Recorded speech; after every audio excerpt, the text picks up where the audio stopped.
Salam hörmətli izləyicilər, bugünkü pasiyentim Rəna xanımdır. Rəna xanım öz rayonumuzun kəndlərindən, Xırmandalı kəndindən gəlibdir.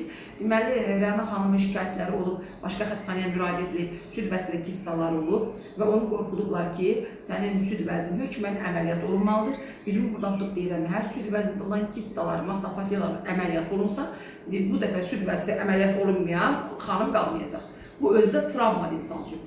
Deməli, aylarla oraya gedib bu barədə özü danışacaq, amma bizə gəldi, bizə gələndə mən onun südbəsinə baxan sonra səbəbini axtardım. Səbəbi də qalxan bənzər vəzin xəstəliklər çıxdı. Belə ki, xanımda nə var idi? Deməli, TSH hormonu yüksək idi, hipotireoz var idi. Xanımın müalicə edilisi çəkisi də azaldı, süd vəzlərində problemlər yoxa çıxdı. Xırda kistoz, fibroz, mastopatiya idi. 2 ayda müalicə edib, 2 ayın tamamında xanım özünü çox gümrah və sağlam hiss edir. Siz bizə gələndə şikayətləriniz nədən idi?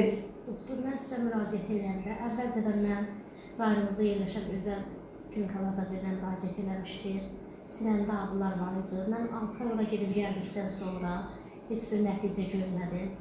Sonra sizə müraciət edəndən sonra çox sağ olun ki, doktor, mənim dərdimi tapdınız, düzgün müalicə olundu. Şükür, özümü çox yaxşı hiss edirəm. Canım mənim, özü yaxşı eləməyində məqsədin düzgün seçim eləməyindir. Mənə görə siz kənd tibb bacısısınız.